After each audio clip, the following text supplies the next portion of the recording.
Et notre invité, c'est Christian Estrosi. Bonjour. Merci beaucoup d'avoir accepté notre invitation. Vous êtes maire de Nice, vice-président d'Horizon, le parti d'Édouard Philippe. On est ensemble pendant 20 minutes pour une interview en partenariat avec la presse régionale, représentée par Christelle Bertrand du groupe La Dépêche. Bonjour Christelle. Bonjour Ariane, bonjour Christian Estrosi. Bonjour. Christian Estrosi, on va évidemment longuement vous interroger sur la situation nationale. Mais d'abord, un mot de l'actualité de cette nuit. C'est donc Donald Trump qui a obtenu le soutien de Benyamin Netanyahou pour un plan de paix à Gaza. Est-ce que selon vous, Donald Trump va réussir à mettre fin à cette guerre à Gaza?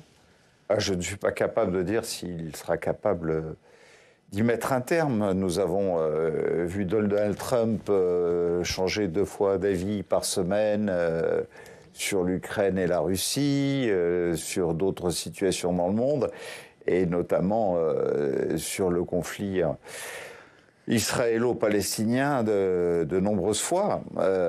Voulait faire la Côte d'Azur. Il voulait vous faire concurrence. Bon, même si je n'avais pas beaucoup d'inquiétude au plan économique à me faire de ce côté-là, je dis que plus sérieusement, alors que vous savez combien je n'ai pas apprécié le fait que le président Macron aille à la tribune de l'ONU déclarer d'autorité la reconnaissance de l'État palestinien avant même que des conditions soient requises. Vous trouviez que ce n'était pas le bon timing? Vous n'êtes pas contre à savoir le désarmement total du Hamas et la restitution totale des otages israéliens à leurs familles, était pour moi un préalable avant toute position de la France. Après, naturellement, je suis pour l'ouverture de tout dialogue sur ce que doit être l'avenir à la fois pour les Israéliens et pour les Palestiniens. La tragédie qui se produit en ce moment, qui est une tragédie d'abord israélienne, avec le pogrom du 7 octobre 2023, je suis naturellement de toutes mes forces aux côtés des familles. Je ne veux pas faire d'ingérence dans la politique intérieure israélienne. Il y a une autre tragédie, ce sont ces centaines de familles qui sont victimes aussi du Hamas sur la bande de Gaza. Des femmes, des enfants, des hommes qui sont pris en otage dans cette situation. Donc s'il y a une solution pour mettre un terme à tout cela, je ne peux y être que favorable. On passe à l'actualité nationale. Et 2 semaines après la nomination de Sébastien Lecornu, toujours pas de feuille de route, toujours pas de budget, toujours pas de gouvernement. Est-ce qu'il traîne trop? Nous voyons bien que la situation dans laquelle nous nous trouvons avec pas de majorité et l'exigence de discuter avec tout le monde, depuis l'extrême droite jusqu'à gauche, pour essayer de trouver à la fois les conditions de relance de la croissance de notre pays, qui est la condition essentielle pour que nous retrouvions des marges de manœuvre sur notre cohésion économique et sociale, pour garantir de l'emploi à chacun, pour ne pas avoir nos taux d'intérêt qui montent en puissance, pour ne pas avoir un niveau d'inflation insupportable, pour ne pas avoir une dégradation sur tous les marchés comme nous l'avons eu il y a quelque temps avec les 2 A- qui sont passés à A+ de la part du FMI. Je pense que le dialogue qu'a engagé le Premier ministre est un dialogue essentiel. Donc vous n'êtes pas impatient ce matin? Je suis impatient naturellement parce que je suis en même temps patron d'une grande collectivité et que lorsque je vois dans quelles conditions l'année dernière, d'abord le budget Barnier, ensuite de manière plus adoucie le budget Bayrou est venu taper nos collectivités sur les dotations. Alors il y a les collectivités, il y a les entreprises aussi. Chez vous, les entreprises ne sont pas impatientes de savoir quel va être le cap Alors, d'abord, vous savez qu'il y a l'État, il y a les collectivités, il y a les entreprises. Bon, il se trouve que j'ai réussi, malgré la ponction que l'État a fait l'année dernière sur les collectivités qui n'étaient pas neutres. C'était 12 millions d'euros sur la ville de Nice et 14 millions sur la métropole. Bon, j'ai réussi à maintenir, grâce à d'abord des résultats économiques qui a été de bonne qualité, ensuite à une épargne brute que j'ai maintenue à un très très bon niveau et à un endettement que j'ai contenu à 6,7 années de capacité de remboursement de notre dette, à continuer à investir même à un niveau supérieur par rapport à l'année précédente, justement pour soutenir mon tissu entrepreneurial. Donc je suis impatient de savoir de quoi sera fait ce budget cette année pour pouvoir justement soutenir mes entreprises qui sont par nature inquiètes autant que je peux l'être. Du coup, quand vous lisez Sébastien Lecornu ce week-end dans Le Parisien qui parle de maîtrise des dépenses des collectivités, vous dites c'est normal ou ça vous agace un peu ? Je dis à Sébastien Lecornu qui a le mérite pour moi d'abord d'être le patron d'une grande collectivité dans l'Eure et d'avoir une grande expérience et qui nous invite nous-mêmes à faire des propositions qui ne sont pas neutres en matière de décentralisation. C'est la première fois que j'entends un Premier ministre aller si loin dans l'invitation qui est faite aux collectivités de pouvoir débattre avec l'État sur les compétences qui pourraient leur être transférées. Je pense en matière de santé, je pense en matière de sécurité, je pense en matière d'éducation, en matière de transition. Autant de sujets où c'est vrai que si c'était nous qui pouvions décider en lieu et place de l'État régalien, eh bien je pense que nous pourrions soulager l'État et faire des économies considérables plutôt que de faire des additions sur des sujets qui sont de compétence de l'État, mais où on nous demande de toute façon notre participation. Donc je pense que Sébastien Lecornu prend la bonne voie de ce côté-là, que lorsqu'il propose que soit supprimé un tas d'institutions, de normes qui aujourd'hui paralysent à la fois l'action des collectivités, des entreprises, ralentissent les investissements productifs, mais attention, je dis à Sébastien Lecornu, nous demander de faire des économies, ça j'en ai fait sur le fonctionnement, il ne faut pas nous demander d'en faire sur l'investissement. 60% de ce qui fait la croissance dans notre pays, c'est grâce aux investissements des collectivités. Alors je comprends le raisonnement de l'État. L'État, il se dit, la dette de l'État, c'est aussi la dette des collectivités. Si ce n'est que la dette de l'État, c'est fait par des emprunts pour payer les intérêts de la dette, alors que la dette des collectivités est une dette qui est un investissement productif, parce que quand on construit une ligne de tramway, quand on construit une école, quand on construit une infrastructure de mobilité ou de déplacement... Donc vous n'accepteriez pas qu'on vous demande de baisser vos dépenses?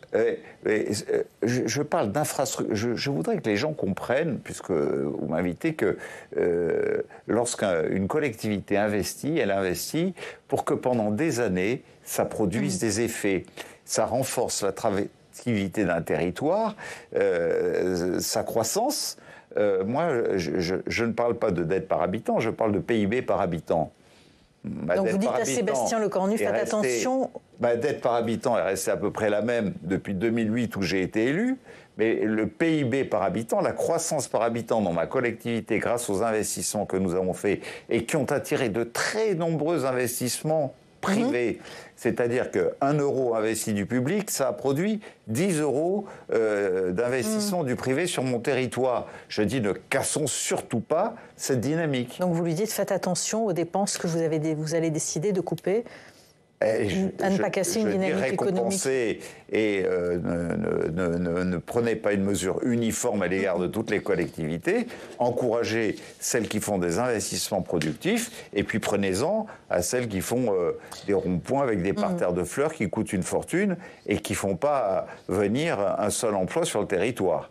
Sébastien Lecornu qui poursuit ses consultations politiques, notamment pour trouver un accord sur le budget. Il a dit ce week-end qu'il n'y aurait pas de retour de l'impôt sur la fortune, qu'il n'y aurait pas de taxe Zuckman. Est-ce qu'il a fermé trop de portes à la gauche, selon vous ? En tout cas, la France est à droite. Les vraies économies... Il a besoin de la gauche pour ne pas être censuré. Je suis totalement contre la taxe Zuckman qui tape à la fois les impôts de production, enfin ça prend tout et son contraire. Aujourd'hui, s'il y a de vraies économies, c'est sur le train de vie de l'État, c'est ce qu'il propose. Sur le train de vie de l'État, il y a 6 milliards d'euros déjà d'économies à trouver. Mais vous entendez cette demande de plus de justice fiscale? Oui, je suis pour qu'il y ait plus de justice fiscale, c'est-à-dire moins d'impôts. Donc pas de taxation des plus riches ou des plus grandes entreprises. Chaque fois qu'on veut faire de la croissance, ou en tout cas combler les caisses de l'État. On dit plus d'impôts. Moins d'impôts, mais il faut faire rentrer de l'argent dans les caisses mais si plus pour réduire le déficit. Eh bien, écoutez, aujourd'hui, investissons de manière productive, relançons notre politique industrielle pour retrouver une part de notre souveraineté. Allons chercher des marchés à l'étranger alors que nous avons des fleurons industriels dans notre pays, notamment dans les métiers liés à la transition qui sont capables de ramener de la croissance dans notre pays, plutôt que de se dire la réponse, elle est toujours par l'impôt. Plus vous ferez payer d'impôts et plus notre pays sera faible et moins compétitif par rapport à d'autres territoires. Mais comme disait Oriane, Sébastien Lecornu va avoir besoin de la gauche pour faire voter, faire passer son budget. Il va falloir quand même adresser quelques gestes. Même certains élus d'Horizon me disaient la semaine dernière, il vaut mieux un mauvais budget que pas de budget du tout. Là, on en a besoin. Les entrepreneurs nous le demandent. Quel geste est-ce qu'on pourrait accorder à la gauche pour qu'elle soutienne ce budget? Si ce n'est pas la taxe Zuckman, si ce n'est pas le retour de l'ISF. Enfin, si c'est pour taper les retraités qui ont travaillé toute une vie pour contribuer à la croissance de notre pays, si c'est pour aujourd'hui affaiblir nos entreprises qui investissent, je ne suis pas favorable à tout cela. Je suis pour que nous apportions de l'aide au pouvoir d'achat. Par exemple, je trouve qu'il y a des exagérations dans l'augmentation des prix, dans la grande distribution, dans les produits de première nécessité, etc. Je pense qu'il faut d'abord redonner du pouvoir d'achat aux Français. Parce que les Français, qu'est-ce qu'ils font? Plutôt que d'aller consommer aujourd'hui, ils épargnent. Donnez-leur l'opportunité d'aller consommer, ça va remettre du carburant dans l'économie française. Et ça va se faire quoi? On baisse la TVA? Donc je pense qu'il faut effectivement taper les entreprises qui vont trop loin dans l'augmentation des prix. Aujourd'hui, je vois même dans les marchés publics que nous lançons, nous les collectivités, aujourd'hui des entreprises qui ne répondent plus parce qu'ils prétendent que les matières premières sont... Donc c'est quoi, plafonner les prix, enfin encadrer les prix en tous les cas? Oui, il faut encadrer les prix, il faut baisser, il faut redonner du pouvoir d'achat aux Français. Mais est-ce qu'il faut chercher un accord avec les socialistes ou pas, Christian Estrosi? Parce que quand on vous entend, on n'a pas l'impression que ça doit être la stratégie à suivre. Attendez, moi les partis politiques, je ne supporte pas. Hein, d'accord, voilà. Donc vous me dites le Parti socialiste, ceci. On dirait que tout le monde n'est là que pour empêcher les choses de se faire. Mais il faut trouver des parlementaires. Il faut trouver des voix au Parlement. Invité parce que je suis maire. Je ne suis pas parlementaire, je ne suis pas membre d'un gouvernement. Vous êtes membre d'Horizon. Bon, moi, j'essaie de m'attaquer, de soutenir ceux qui sont en difficulté. Ceux qui sont en difficulté, ce sont mes petits retraités qui n'arrivent pas à boucler leur fin de mois avec leur pension. On fait quoi? On fait du service à domicile. Je fais même des restaurants solidaires à 3 € le tarif. Mes cantines scolaires, alors que les familles n'arrivent plus à financer, on fait des tarifs à 0,80 € le tarif de rentrée. Quand vous voyez ce que l'Éducation nationale a fait comme liste, 3 tubes de colle, tant de feutres, tant de crayons de couleur, tant de stylos, etc., tant de trousses, tant de cartables pour la rentrée, quand vous avez 3 enfants, heureusement qu'il y a des mères comme moi qui aujourd'hui apportent une contribution aux familles qui n'ont pas les moyens au mois de septembre de boucler leur mois, si on ne va pas les aider. Ça, c'est des choses concrètes. Alors vous dites, c'est pas la taxe ceci ou la taxe cela. Aidons les Françaises et les Français dans leur pouvoir d'achat. C'est une mesure que vous pourriez qualifier de socialiste, et je veux bien qu'on me qualifie de social plutôt que de socialiste, en même temps que je continue à être un homme de droite sur la sécurité, sur l'investissement productif, qui attire d'ailleurs sur mon territoire aujourd'hui beaucoup d'investissements privés et qui créent des emplois justement pour les Niçois qui n'en ont pas. Vous dites qu'il faut augmenter le pouvoir d'achat. Une idée qui semble émerger depuis hier, c'est supprimer la CSG et la CRDS pour augmenter un petit peu les salaires. Est-ce que vous êtes favorable à cette idée ? Mais je suis totalement favorable à ce qu'on supprime sur la part patronale des salaires, des charges importantes qu'on fait peser sur les chefs d'entreprise pour pouvoir, en contrepartie, augmenter les salaires des salariés et leur donner ainsi plus de pouvoir d'achat. Et sur la part salariale aussi ? Enfin, les deux... Sur les deux, c'est tout simplement le travailler plus pour gagner plus de Nicolas Sarkozy, qui proposait que sur toutes les heures supplémentaires, il n'y ait pas de taxation ni pour les salariés, ni pour les entrepreneurs. Et je me souviens qu'il y a eu une certaine révolte lorsque le gouvernement Hollande est arrivé et a supprimé cette mesure. On va parler du président de votre parti. Donc ce sont bien les socialistes qui ont enlevé des mesures sociales dont bénéficiaient les salariés dans notre pays. On parle d'Édouard Philippe, le président d'Horizon, puisqu'il publiait ce matin le baromètre Odoxa pour la presse régionale et Public Sénat. Édouard Philippe, il a longtemps été en tête de ce palmarès des personnalités politiques qui recueillent le plus d'adhésions. Ensuite, ce matin, il est nettement devancé par Jordan Bardella et par Marine Le Pen. Est-ce que ça vous inquiète ? Naturellement que ça m'inquiète. Et d'abord, Édouard Philippe, que je soutiens et dont je suis fier d'être le vice-président à Horizon, grand mouvement de droite social, gaulliste et libéral, me semble être un de ceux qui, avec d'autres belles personnalités comme Bruno Retailleau, comme Gérald Darmanin, etc., à un moment devrait trouver un accord pour que nous rebâtissions, j'en rêverais, un nouvel UMP ou des nouveaux Républicains versus Sarkozy, tel que l'avais bâti avec lui à l'époque. Mais là, le fait qu'il soit devancé par le Rassemblement national, qu'est-ce que ça dit ? Ça dit simplement que nous voyons que le Rassemblement national peut être en mesure de l'emporter. C'est pas nouveau. Vous savez, en 2015, lorsque il m'a été demandé de me présenter aux élections régionales pour faire face à Marion Maréchal Le Pen, on me donnait plus perdant que gagnant. Je l'ai emporté. Et Xavier Bertrand l'emportait en même temps dans le Nord contre Marine Le Pen. Et pourtant, nous donnait battus tous les deux. Bon, voilà pourquoi je suis convaincu qu'aujourd'hui, Édouard Philippe est celui... parmi les deux ou trois, mais celui qui aujourd'hui est sans doute le mieux placé pour pouvoir garantir à la droite républicaine et au centre, donc pourquoi pas une partie de centre-gauche qui sont des gens raisonnables, de pouvoir aujourd'hui nous empêcher d'avoir l'extrême droite qui prenne le pouvoir dans notre pays. Comment vous expliquez cette perte de vitesse d'Édouard Philippe ? C'est quoi ? C'est dû à une radicalisation de la société ? C'est pas une perte de vitesse du tout d'Édouard Philippe. Je pense qu'il n'est pas du tout en perte de vitesse. Je pense que nous sommes dans un moment de transition. Vous le voyez bien, il n'y a pas de gouvernement, il n'y a pas de budget.